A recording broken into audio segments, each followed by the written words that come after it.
हाय दोस्तों, आज हम बनाने वाले हैं क्लास 8 का हिंदी का बुक भाषा मंजरी। इसमें हमने 1, 2, 3, 4, 5 का क्वेश्चन आंसर कर लिया था। अब हम लोग करेंगे 6 नंबर का क्वेश्चन आंसर। और पिछले वीडियो में हम लोग बहुत अच्छे से क्वेश्चन आंसर किया था, कि भी हम लोग क्वेश्चन आंसर करने वाले हैं। इसका है 6 नंबर में अशोक का शस्त्र त्याग। अशोक का शस्त्र त्याग, इसका लेखक है बंशीधर श्रीवास्तव। बंशीधर श्रीवास्तव। यह कहानी महाराज अशोक के बारे में लिखा गया है और यह कहानी बहुत अच्छा है, इसे पढ़ लीजिएगा। अब हम लोग इसका क्वेश्चन आंसर करते हैं।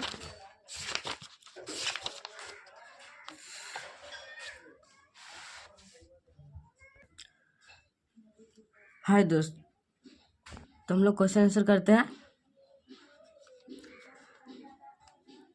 इसमें पहला नंबर में दिया हुआ है, सम्राट अशोक क्यों चिंतित थे। सम्राट अशोक जो थे ना, तो क्यों चिंतित थे। तो इसका आंसर है, सम्राट अशोक 4 वर्षों से भीषण युद्ध कर रहे थे। सम्राट अशोक 4 वर्षों से भीषण युद्ध कर रहे थे। वे कलिंग को जीतना चाह रहे थे। वह कलिंग को जीतना चाह रहे थे, पर कलिंग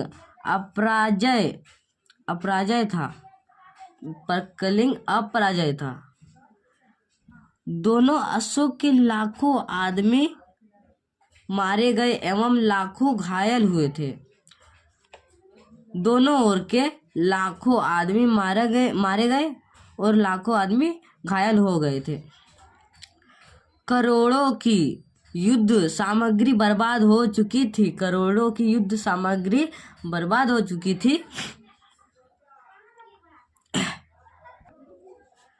परंतु युद्ध जीत पाएंगे या नहीं अनिश्चित हो गया था। परंतु अनिश्चित हो गया था कि यह युद्ध जीत पाएंगे या नहीं। जीत कब तक मिलेगी यह ज्ञात नहीं था। इन्हीं कारणों से सम्राट अशोक चिंतित थे। इन्हीं कारणों से सम्राट अशोक चिंतित थे। इसे जल्दी से लिख लीजिए। अब हमारा दूसरा नंबर का क्वेश्चन है, पद्मा अपनी सेना को युद्ध भूमि में क्यों प्राण करने को कहती है। युद्ध प्राण क्या करने को कहती है। उत्तर में है, पद्मा अपनी सेना को युद्ध भूमि में यह प्राण लेने को कहती है कि जननी जन्मभूमि को पराधीन होते देखने के पूर्व हम सदा के लिए अपनी आंखें बंद कर लेंगे। अर्थात इसके पहले कि हमारा कलिंग परतंत्र हो जाए, हम इसकी स्वतंत्रता को बचाने के लिए हम मर मिटेंगे। इसका कहने का मतलब है कि कलिंग को परतंत्र होने से पहले हम अपनी आहुति देकर कलिंग को स्वतंत्र कर देंगे। इसको जल्दी से लिख लीजिए। इसका आंसर यहीं तक था। अब तीसरा नंबर का है, पद्मा की युद्ध करने की चुनौती को स्वीकार न कर अशोक के चरित्र की किस विशेषता को प्रकट करता है। किस विशेषता को प्रकट करता है। पद्मा की युद्ध करने की चुनौती को स्वीकार ना कर अशोक के चरित्र की किस विशेषता को प्रकट करता है। किस विशेषता को प्रकट करता है। इसका आंसर हो जाएगा, अशोक भारतीय इतिहास में सफलतम शासक, प्रजापालक एवं दृढ़ प्रतिज्ञ सम्राट के रूप में प्रसिद्ध था। वह प्रजापालक एवं दृढ़ प्रतिज्ञ सम्राट के रूप में वह प्रसिद्ध था। पद्मा कलिंग महाराज की पुत्री थी। वे अशोक के समकक्ष थे। उनकी मौत हो चुकी थी। अशोक के लिए पद्मा बेटी के समान थी। अशोक के लिए पद्मा बेटी के समान थी। वह स्त्री है, वह महिला है, स्त्री है, इसलिए स्त्री या बेटी के साथ युद्ध करना शास्त्र विरुद्ध है। स्त्री के साथ लड़ना या युद्ध करना यह शास्त्र के विरुद्ध है।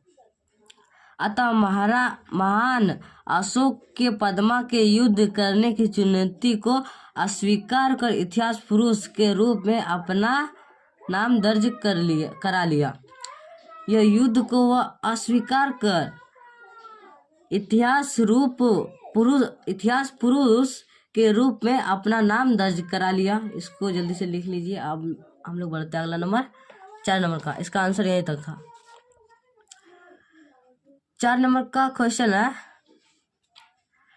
पद्मा ने अशोक को क्यों जीवित छोड़ दिया? पद्मा ने अशोक को क्यों जीवित छोड़ दिया? इसका आंसर है उत्तर में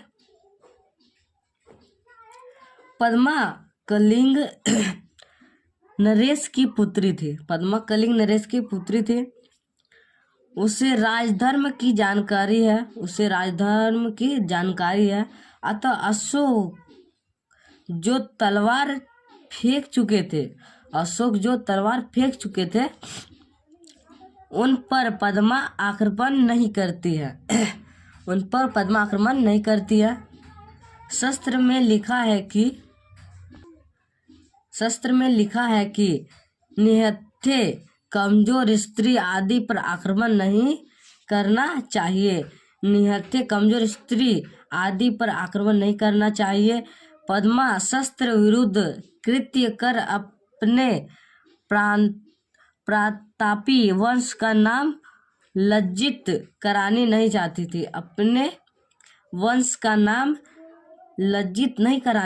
थी। चाहती है। अतः उसने निहत्थे अशोक को जीवित छोड़ दिया। इस कारण अशोक को निहत्थे जीवित छोड़ दिया। इसको जल्दी से नोट कर लीजिए 4 नंबर का। अब 5 नंबर का क्वेश्चन है, पद्मा और अशोक के बीच हुए संवादों के परिणाम स्वरूप अशोक के विचारों में क्या परिवर्तन आया?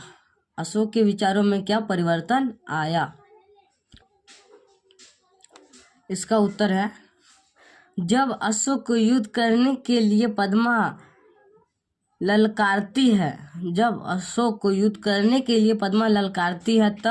अशोक धर्म की दुहाई देने लगता है। वह कहता है कि स्त्रियों से युद्ध करना शास्त्र विरुद्ध है। पद्मा कहती है कि शास्त्र निरपराधियों की हत्या करने को कहती है। पद्मा कहती है शास्त्र निरपराधियों को हत्या करने को कहती है। क्या कहती है? क्या शास्त्र माताओं की गोद एवं बहनों के सिंदूर पोंछने को भी कहती है या इजाजत देती है? नहीं देती है। फिर 4 साल से युद्ध क्यों कर रहे हो? सम्राट अशोक इसी युद्ध के बाद युद्ध न करने का प्रण लेता है। इन बातों का अशोक पर काफी प्रभाव पड़ा। इस बात का अशोक पर काफी प्रभाव पड़ा और उसने युद्ध न करने की कसम खाई। उसने बौद्ध धर्म स्वीकार कर लिया। हमने 1 से 5 नंबर तक का क्वेश्चन आंसर कर लिया। इसको जल्दी से नोट कर लीजिए। इस कहानी को पढ़ लीजिएगा। इसका लेखक है बंशीधर श्रीवास्तव। अब मिलते हैं हम लोग अगले वीडियो में।